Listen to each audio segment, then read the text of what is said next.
A long time ago, in a quiet village called Alu, there lived a kind woman named Flora. She had a smile that could light up the sun. Everyone in the village liked her because she was always helping people.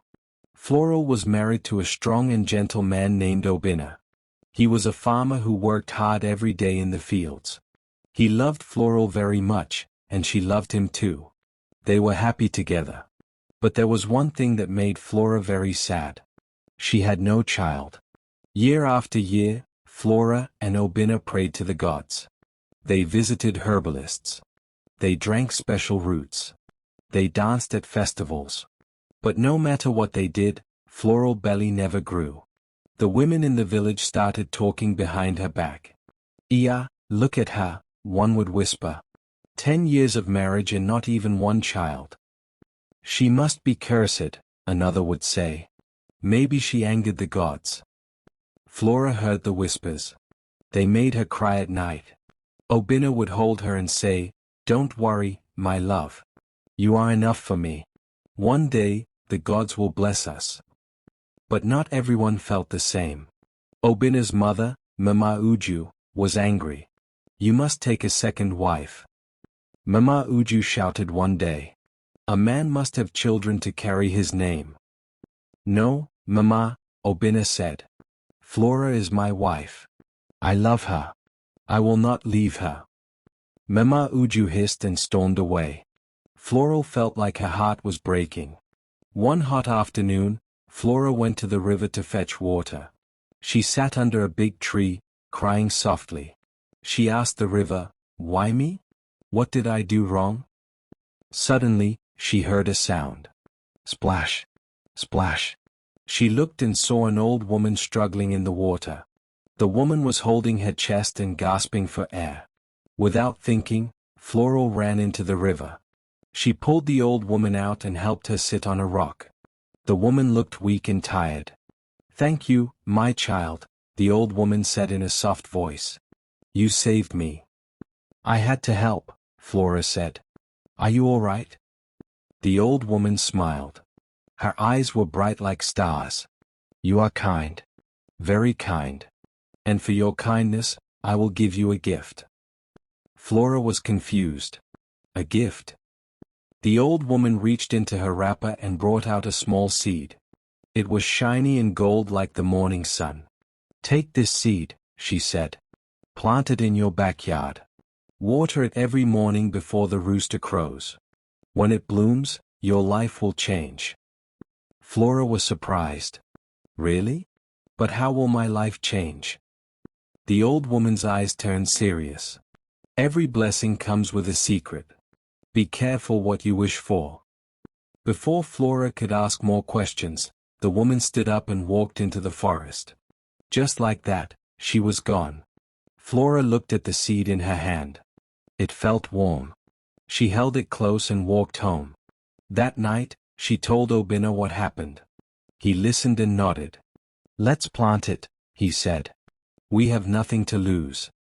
Early the next morning, before the rooster crowed, Flora dug a small hole behind their hut and planted the golden seed. She poured water on it and whispered a prayer. Days passed. Nothing happened. But Flora didn't give up. Every morning, she woke up early to water the seed. Then one morning, something strange happened. When she came outside, there was a small plant growing from the ground. Its leaves were glowing. Flora gasped and called Obina. "It's growing." Obina smiled and hugged her. "It's a sign." From that day, the plant grew faster than any plant they had ever seen. In just 1 week, it had flowers that sparkled like stars. Then something even stranger happened. One night, Flora had a dream. In the dream, the old woman from the river came to her and said, "It is time. Your womb is open. But remember, every gift has a secret." Flora woke up sweating. Her heart was beating fast. A few days later, she started feeling sick in the mornings. Her back ached. She felt tired all the time. Then she noticed something she had never seen before. Her belly was growing. She was pregnant. Flora screamed with joy. Obina ran to her and lifted her up. They laughed and cried together. The whole village came to celebrate. People danced, drummers played, and even Mama Uju smiled.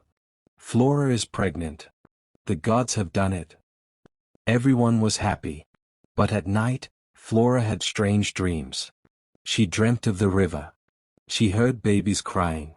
She saw the glowing seed again. And then, she heard the old woman's voice. The child is special. But not everything is as it seems. One evening, Flora was sitting outside when a dog came close to her belly, sniffed it, and ran away barking. A cat hissed and ran off too. Flora looked at her stomach and felt a cold shiver. Something didn't feel right. 9 months passed like the wind. Flora's belly grew bigger and rounder. Obinna took care of her every day. He cooked, cleaned, and even sang songs to her belly. The whole village of Alu waited for the day the baby would come. Then, one night, the sky turned red. The wind howled. The trees shook. Thunder roared even though there was no rain. That night, Flora cried in pain. "It's time," she shouted. Obinna ran to call the village midwife, Mama Lucy. Mama Lucy rushed in with her herbs and warm water. Women gathered outside the hut, praying and singing songs. Flora will give birth. The gods have remembered her. After many hours of pain and tears, a baby girl was born. But something strange happened. As soon as the baby came out, the sky grew calm. The red color faded. The wind stopped. The baby did not cry like other babies. She smiled. And her eyes, oh, her eyes, shone like tiny moons. The villagers named her Ifunanya, which means love. Adaora held her daughter and wept. "You are my miracle," she whispered. Obinna knelt beside them, crying tears of joy. Days passed. Ifunanya grew quickly. At just 3 months, she could sit up on her own. At 6 months, she was crawling. By 1 year, she was walking and talking like a child twice her age. Everyone said, "This child is not normal, but she is beautiful." Animals loved her. Birds came close and sang to her. Butterflies followed her everywhere. But sometimes, Ifunanya would stop and stare into the forest as if she could see something. Hope you enjoyed the story, but I'm certain you will enjoy the next story. Subscribe to this channel for more interesting tales. Share, like and comment.